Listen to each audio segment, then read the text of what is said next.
कभी आज से चंदन चढ़ाइए, हाथ को घिस कर। बाजार में से कलर लाया हुआ ये नहीं, 10-50 रुपए के डब्बे ले आते और चंदन, ये चंदन नहीं होता, केमिकल हो तो कलर है, तो स्वभाव और कपाल काला कर देगा।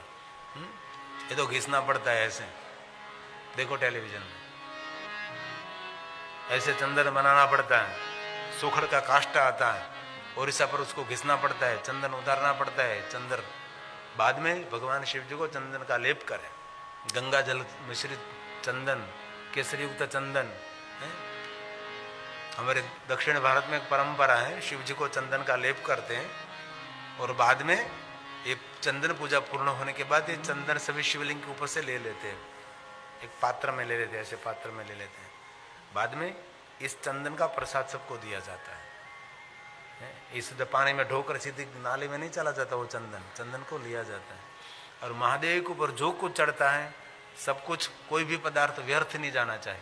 ये सब कुछ महादेव को अर्पण किया हुआ प्रसाद नहीं, महादेव को अर्पण किया हुआ महाप्रसाद है, क्योंकि महादेव का प्रसाद है, इसलिए वो प्रसाद नहीं, वो महाप्रसाद है। इसीलिए चंदन को वहां से लिंग से वापस ले लेते हैं। और जो मनुष्य नित्य चंदन का लेप करते हैं महादेव को, उसको इंद्र भी कभी पराजित नहीं करता, इतना सामर्थ्यवान रहता है। ये शिव की पूजा है।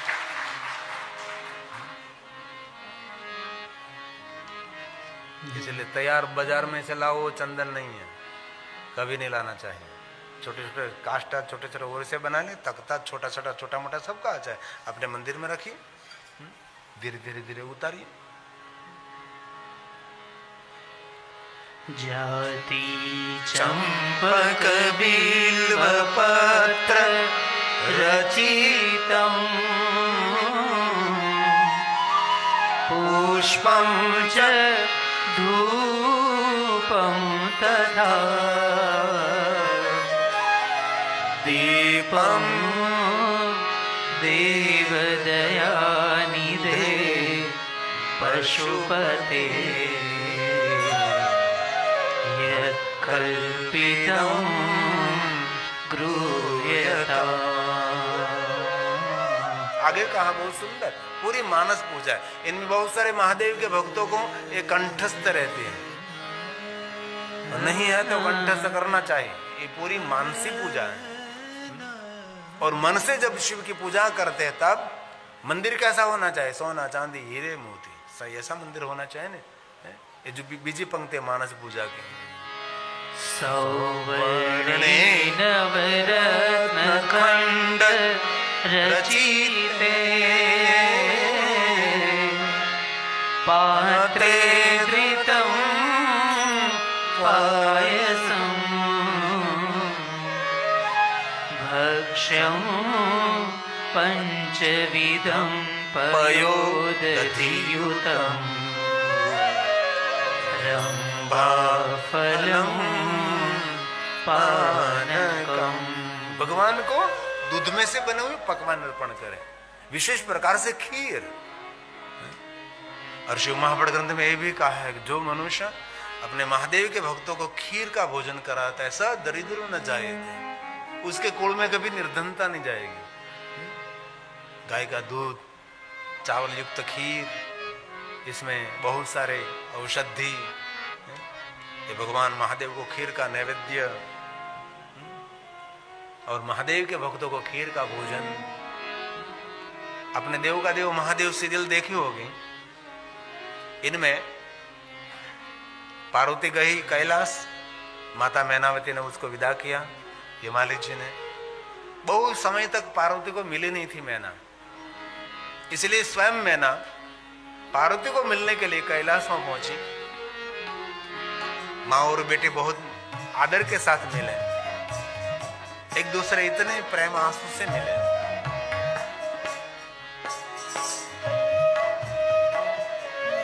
बहुत कम लोगों को चित्र याद रहा होगा, जो देव का देव महादेव सीरियल में ये जब ये जितने सीरियल बनाए नहीं, ये उसका नाम है मिहिर भूता, ये गुजराती है। वो पति पत्नी दोनों मुझे मिलने के लिए आए थे बॉम्बे में, तब मैंने पहली बात कही कि बात आपने बहुत सुंदर किया, आपने देव का देव महादेव में बहुत सारे काल्पनिक भी इसमें है। जो कि रसप्रद बनाने के लिए बहुत कुछ उसने मिश्रण भी कर दिया, लेकिन बहुत कुछ अंश ले लिया। तो पार्वती ने कहा कि माँ, मैं ना बहुत समय के बाद हम दोनों मिल रहे हैं। जी बेटा, आज मेरा मन कह रहा था कि आज मुझे मेरी बेटी पार्वती को मिलना है। और हर माँ को एक मन रहता है कि मेरी बेटी के बार बार मैं मिलती रहूं, ऐसा होता है। तो पार्वती ने पूछा कि माँ, ये तो तेरी साड़ी का पल्लव जो ढंग कर लाई, इसमें क्या है? तब माँ मैनावती ने कहा कि पार्वती, मैंने सुना है कि शंकर जी को खीर बहुत अच्छी लगती है, इसलिए मैं शंकर जी के लिए खीर लाई हूं। कहाँ बैठे, जरा देख मुझे। तब पार्वती ने मुस्कुराते हुए कहा, माँ मैना देख, सामने जो वृक्ष की घटा है वह सुंदर एक पत्थर है, इस पत्थर पर ध्यानस्थ है। माँ मैनावती ने कहा कि पार्वती आप मेरे साथ चलो, हम दोनों महाशंकर जी के पास जाएंगे और महादेव को खीर में खिलाना चाहती हूँ। पार्वती साथ में और माँ मैना, भगवान शंकर ध्यानस्थ थे। तब पार्वती ने धीरे से कहा कि प्रभु महादेव, धीरे से शंकर जी ने आंख खोली और पार्वती ने कहा कि महादेव, मेरी माँ आई है। तब भगवान शंकर जी पार्वती का चेहरा देखकर इतने प्रसन्न हो रहे थे, क्योंकि पार्वती के मुख पर इतनी प्रसन्नता थी। एक पुष्प नहीं खिले थे, सहस्त्र पुष्प खिले हुए थे। इतना चेहरा पार्वती का प्रसन्न था। महादेव जी पार्वती के सामने देखकर मन ही मन कुछ कह रहे थे, क्योंकि बहुत सारी बातें शब्दों से नहीं, भाव से कही जाती हैं। शंकर जी का यह भाव था आज कि आज पार्वती कितनी प्रसन्न है, क्योंकि उनकी मां आई है, उसकी मां को मिल रही है, मैना को मिल रही है। और इसी समय शंकर जी नारी स्वभाव का मन ही मन वर्णन कर रहे थे। आज उमंडे है ना, तब शंकर जी मन ही मन नारी स्वभाव का वर्णन कर रहे थे कि नारी का कितना विचित्र स्वभाव है। आज पार्वती की मां आई है तो पार्वती कितनी प्रसन्न है। और आप देखना कभी व्यवहार के अंदर, संसार के अंदर, आपकी पत्नी की मां जब आती है तब आपकी पत्नी इतनी प्रसन्न रहती है, और पति की मां आती है तब हम सबको अनुभव है ना, ये मुझे कहने की कोई जरूरत नहीं है। इस दिन सूर्य ग्रहण नहीं, चंद्र ग्रहण हो जाता है। एक स्वभाव है ना।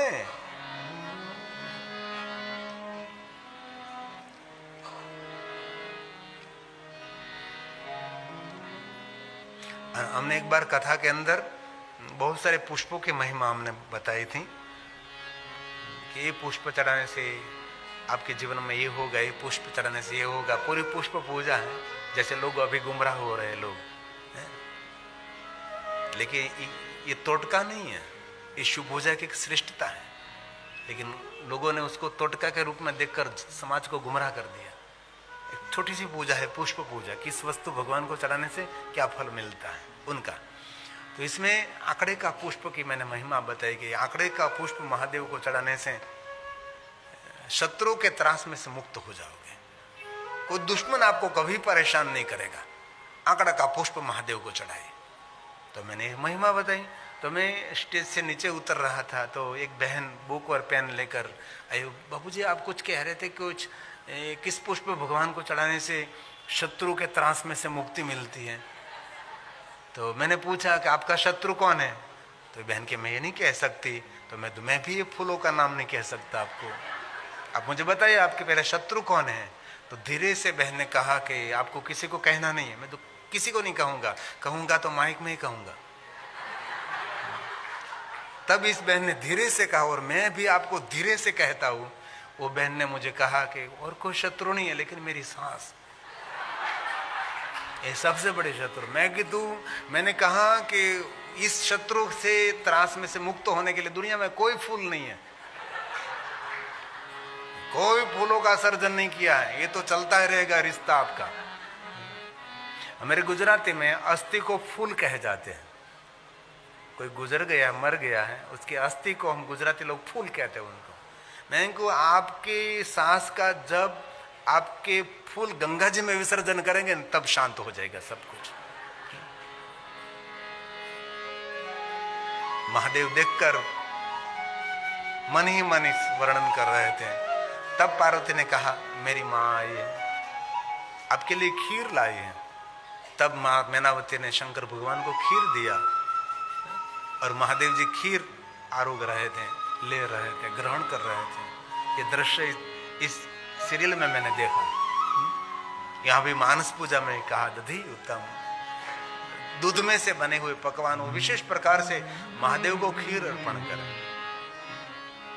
हमारे गुजरात में कहीं कहीं कथा होती है तो बहुत सारे खीर के बहुत सारे स्टैंड लग जाते हैं, जहां देखो वहां खीर खीर खीर खीर।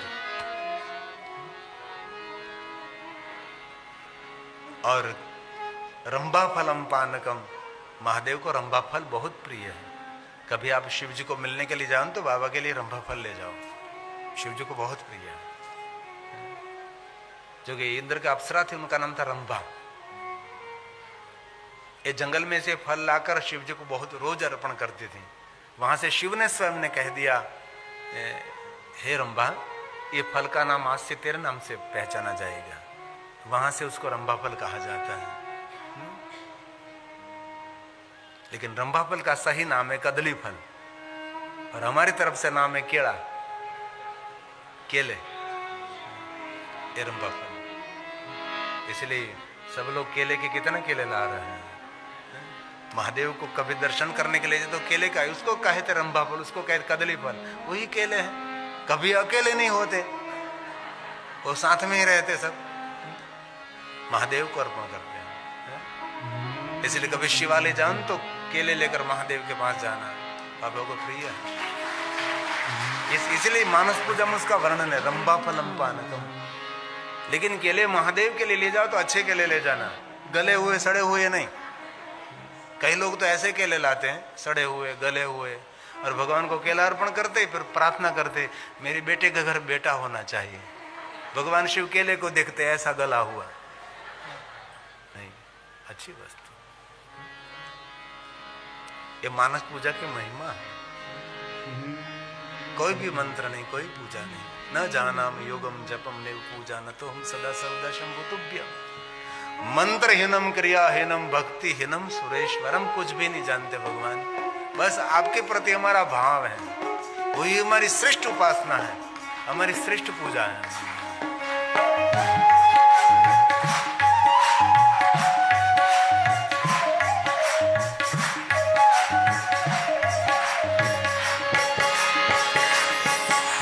जानू में पूजा वंदन, जानू में पूजा वंदन, ना पूजा की ना पूजा की, बोलिए साथ में, ना जानू में पूजा वंदन, जानू में पूजा वंदन, ना पूजा की ना पूजा की। एक बात बताओ, शिवालय जाकर जल चढ़ा रहे हो, चंदन चढ़ा रहे हो, पुष्प चढ़ा रहे हो, बिलपत्र चढ़ा रहे हो, कितना ढेर सामान शिव जी को चढ़ा रहे हैं, लेकिन आपको पता है उससे भी 1000 गुना आपको पुण्य एकत्र करना है ना। ये जो सब कुछ चढ़ाने से जो पुण्य मिलता है उससे भी सहस्त्र गुना पुण्य एकत्र करना है। तो शिवालय जाकर आंगन बुहारना, झाड़ू लगाना, ये पूजा से सहस्त्र गुना पुण्य मिलता है, सहस्त्र गुना पुण्य। ये शिव की महिमा है।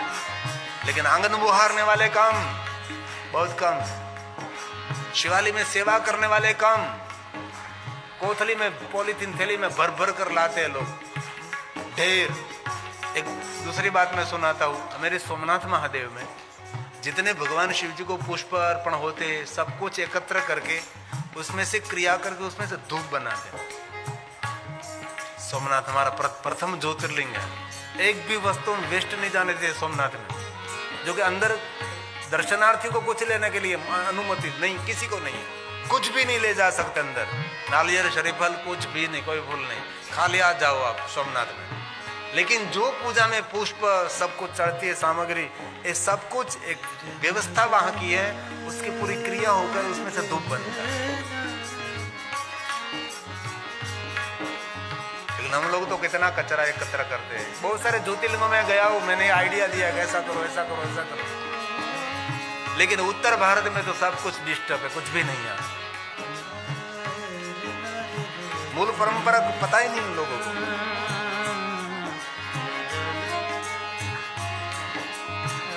गई साल हमने एक महाशिवरात्रि की कथा की थी कच्छ में, फरादी में।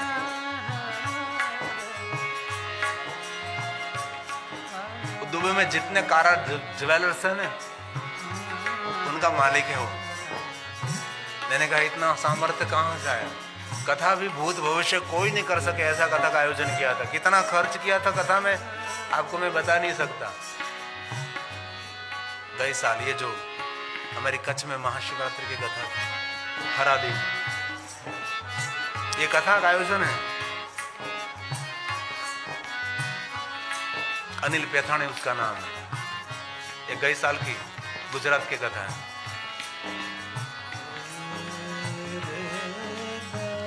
गुजरात में तो ऐसे होता है ना, तामझाम। यहाँ तो मैं पहली बार नोएडा में आया हूँ, ये मेरे सुनील दत्त कौशिक की पुण्य से आया हूँ।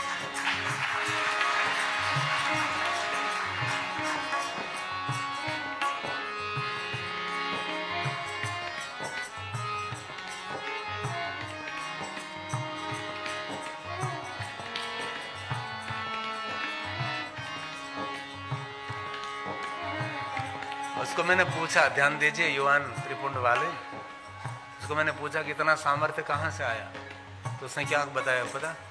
मैं छोटा था हमारे गांव में छोटा सा शिवालय, मैं शिवालय जाता था और मेरे पुजारी जी कहते थे गिरी नामा, मैं भी गिरी हूँ, कि बेटा ये जरा मंदिर की सीढ़ी जरा सावरणी से जरा साफ कर देना।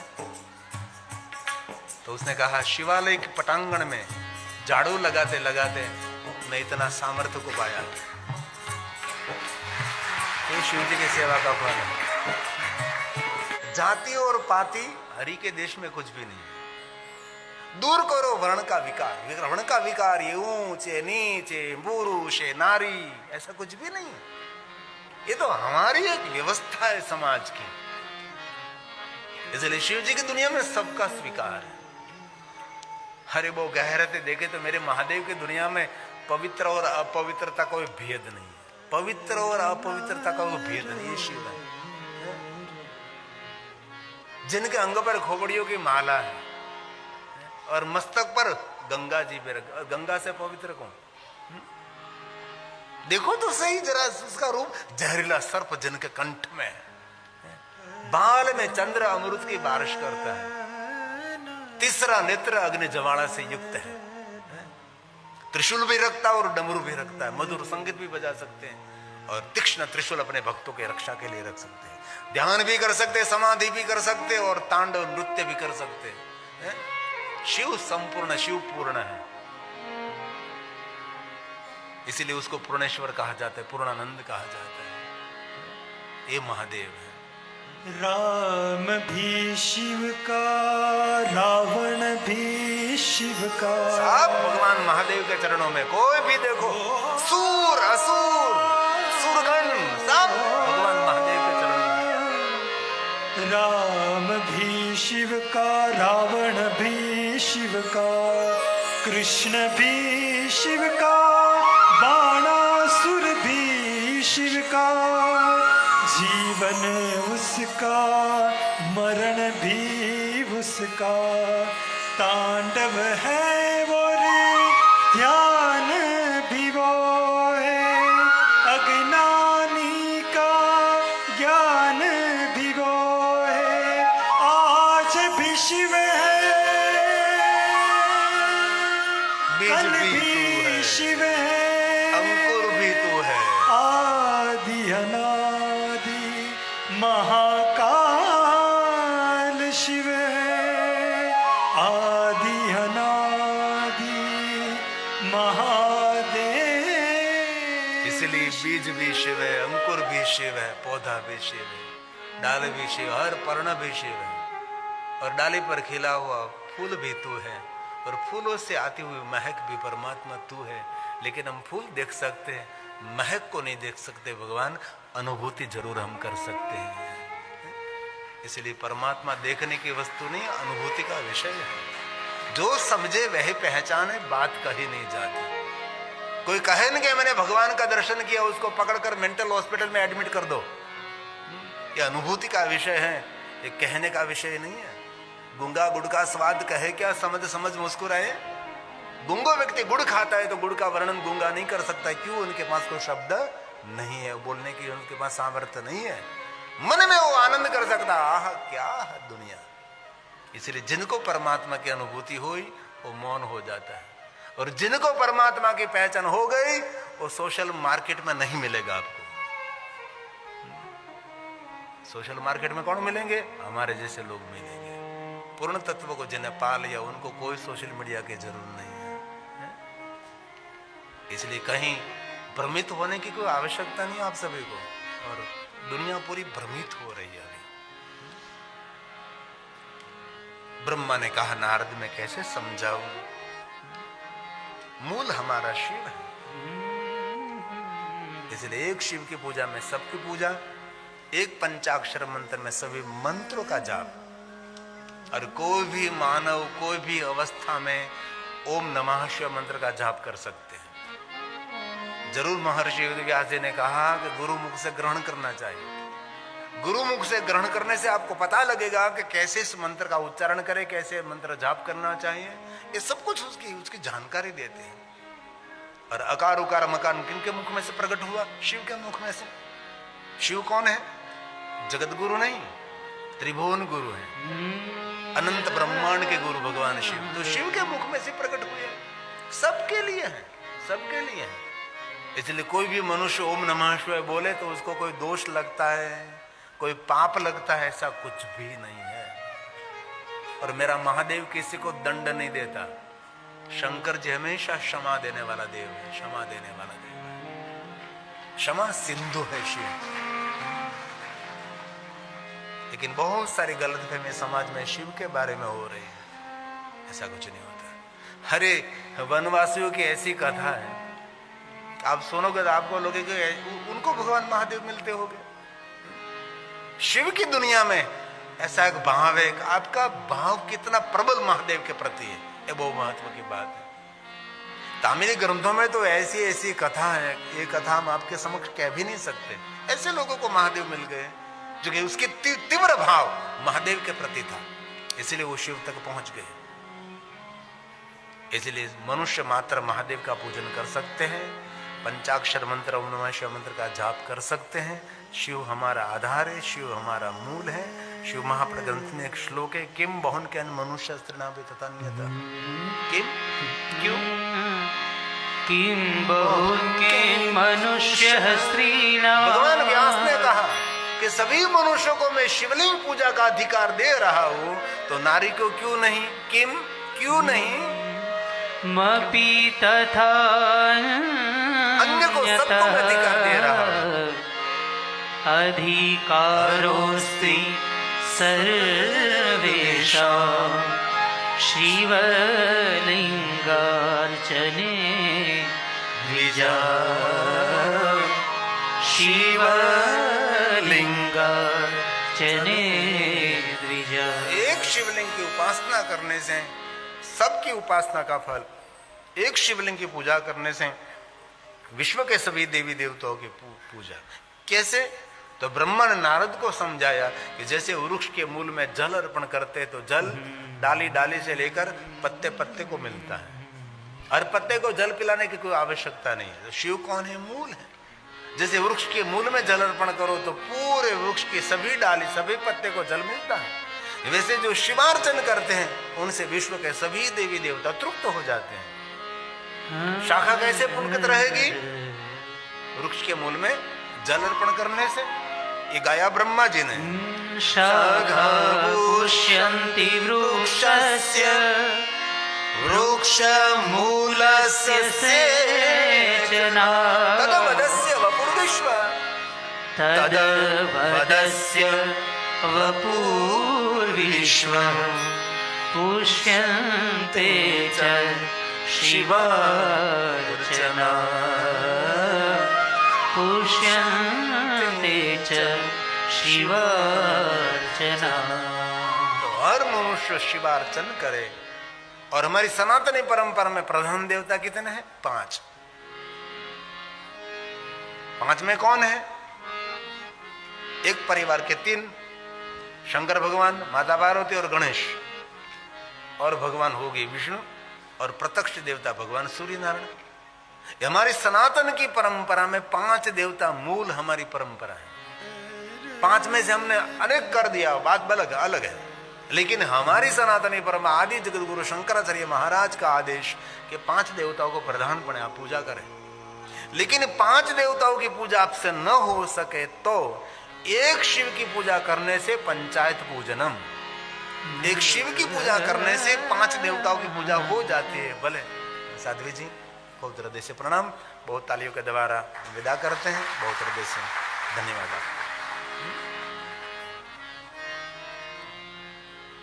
एक शिव की आया ध्यान दीजिए, और कुछ देने के लिए नहीं है, सिर्फ ध्यान दीजिए।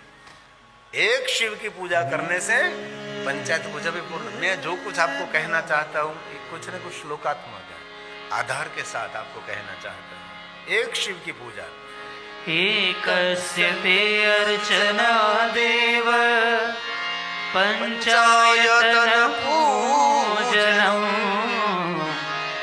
जायते अन्यसुरेर्चैव संभवे नहि सर्वथा संभवे नहीं सर्वथा। ये संभव नहीं है कोई अन्य देवताओं की एक की पूजा करो और सबकी पूजा हो जाए, ऐसा कोई संभव नहीं है। परंतु एक शिव की पूजा करो, इसमें सबकी पूजा है। इसलिए हर मनुष्य के लिए भगवान शिव की पूजा बहुत आवश्यक है। और भगवान शिव की पूजा पूरे विश्व में है, पूरे ब्रह्मांड में है। शिव महाप्रग्रह में बहुत बड़ा विस्तार है। पाताल में भी शिव की पूजा, स्वर्गलोक में शिव पूजा, हमारी धरती पर शिव पूजा। एक जगत नहीं, तीनों जगत में शिव है। त्रिजगच्च शंभुनां व्याप्तम्। एक जगत नहीं, तीनों जगत में शिव है व्याप्त। सर्व जगह पर भगवान महादेव फैले हैं। इसलिए जिनको शिव को छोड़ दिया समझो उसका सबसे बड़ा दुर्भाग्य है, और जिनको शिव मिल गया समझो उससे बड़ा कोई भाग्य भी नहीं है। ये शिव। अब तो युग सुंदर आ रहा है कि सभी बहुत सारे वक्ता शिव कथा गाने लगे हैं, शिव का संदेश पहुंचाने लगे हैं। बाकी हम जब शिव कथा लेकर निकले थे तब कोई नहीं था, कोई शिव कथा मुझे भी सुननी थी कि मुझे कहीं कोई शिव कथा सुनने को मिले, लेकिन कहीं कुछ भी मिलने को नहीं था। अब श्रीमद् भागवत आचार्य शिव कथा कर रहे हैं, राधा राधे बोलने वाले हर हर महादेव कर रहे हैं। ये गौरव की बात है ना, हमारे लिए तो गौरव की बात है। आजकल जितने वक्ता देखो आस्था टीवी में शिव कथा शिव कथा शिव कथा शिव कथा शिव कथा। हम जब आस्था टीवी में प्रवेश किया तब तो दूर दूर तक शिव कथा करने वाले को हमने नहीं देखा था, क्योंकि मूल को लोग भूल गए थे ना। इसलिए तीनों जगत में शिव है। त्रिजगच्च शंभुनां व्याप्तम् सदेव सुरमानुषम् अनुग्रहाय लोकानां लिंगरूपेण सतमः लिंगरूपेण सतमः। लिंग स्वरूप में भगवान शिव प्रकट रहे। जहां जहां महादेव प्रकट हुए वह जगत पर अनुग्रह करने के लिए भगवान शिव जी लिंग स्वरूप में प्रकट रहे। इसलिए कोई न कोई शिवलिंग के पीछे कोई न कोई कथा है। राम जी जहां जहां गए और राम ने अपने कर कमलों के द्वारा लिंगों की स्थापना की, अगणित लिंग राम जी ने स्थापित किया। और 5 पांडव ने जहां जहां यात्रा की वहां वहां 5 पांडव ने भगवान महादेव के लिंग स्वरूप की स्थापना की। अगणित लिंग स्वरूप है 5 पांडवों ने स्थापित किया है। बहुत सारे ऐसा स्थान है जब पांडव स्थापित भगवान महादेव के लिंग स्वरूप है। इसे तो बहुत सारी कथा मैं आपको सुना सकता हूँ, बहुत सारा स्थान भी दिखा सकता हूँ कि यहाँ यहाँ यहाँ यहाँ यहाँ इतने भगवान महादेव के लिंग स्वरूप है। सभी देवताओं ने, सभी ऋषि मुनियों ने भगवान महादेव के लिंग स्वरूपों की स्थापना की है। आकाशम तारक लिंगम मृत्युलोके महाकाले, आकाशे तारक लिंगम पाताले हाटकेश्वरं मृत्युलोके महाकालाय त्रियलिंग नमोस्तुते, त्रियलिंग नमोस्तुते। इसलिए पूजता हम पितृभ्याम परमानंदे वही, जो अपने माता पिता को प्रतीक मानकर भगवान महादेव के लिंग स्वरूप की पूजा करते परमानंद देवी, उसको आनंद नहीं परमानंद लाभार्थे पर पूज्यते शिवलिंग। जो कोई मनुष्य अपने माता पिता का स्वरूप मानकर शिवलिंग और पीठ की पूजा करते उसको आनंद नहीं मिलता, उसको परमानंद मिलता है। सा देवी जगत माता शिव जगत पिता, हमारे सबके माता पिता है शिव और पार्वती। माता पिता जितना अपने पुत्र और पुत्री को प्रेम करते हैं इतना महादेव जी हम सबको प्रेम करते हैं। माँ और बाप जैसे अपने बेटे और बेटी को आदर प्रेम करते हैं, वैसे शिव और पार्वती हम सबको प्रेम करते हैं। इसलिए शिव के दरबार में कोई भेद नहीं है। ब्राह्मण, क्षत्रिय, वैश्य, शूद्र, प्रतिलोमज। प्रतिलोमज मतलब जो 2 जाति से जन्मा हुआ है, उसके भी व्याख्या आपके आगे नहीं करनी, वो भी पूजा करने का अधिकारी है। अब शिव जी के दुनिया में तो किन्नर भी है, कौन नहीं है? सभी अप्सरा भी भगवान महादेव की पूजा करते हैं, इंद्र भी करता है, गांधर्व, किन्नर, सब सभी किन्नर समाज पता है ये महादेव के भक्त रहते हैं। जितना किन्नर समाज है सब त्रिपुंड करते हैं और ये महादेव के उपासक होते हैं।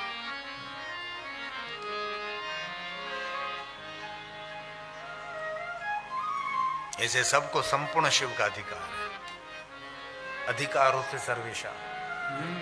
इसलिए हजारों कामों को छोड़कर सब सुबह में शिव जी का ध्यान करना चाहिए, शिव की पूजा करनी चाहिए। आसपास कोई सही शिवालय है तो जरूर शिव जी के दर्शन के लिए जाना चाहिए। प्रातःकाल शिव दृष्टवान शिव पाप आजन्म कृतम मध्याह्न सायाह्न सत जन्मानि, तीनों समय विष्णु पत्नी लक्ष्मी 3 समय शिव की पूजा करती हैं। भगवान विष्णु ने लक्ष्मी जी को स्फटिक शिवलिंग दिया, तब से लक्ष्मी जी तीनों समय सुबह में, प्रातःकाल, निरंतर मध्याह्न, तीनों समय। प्रातःकाल तो महादेव को याद करना ही चाहिए। प्रातःकाल स्मरामी, प्रातःकाल शिव जी को याद करना मतलब हमारा दिन मंगलमय रहता है। आंख खोली महादेव को याद करिए प्रातःकाल। और सुबह में जब शिव को याद करते हैं तब शिव जी कर्पूर वर्ण रहते, एकदम श्वेत रहते हैं। भगवान शांति देने वाला शिव है। दोपहर रुद्र है, रक्षा करने वाला है, रक्त वर्ण है। शाम के समय शिव जी शाम है, संध्या का समय शाम, शंकर है, शांति देने वाला है। सुबह का कल्याण करने वाला, दोपहर का रूप रक्षा करने वाला, संध्या का समय शाम का रूप, शाम वर्ण शंकर, शांति देने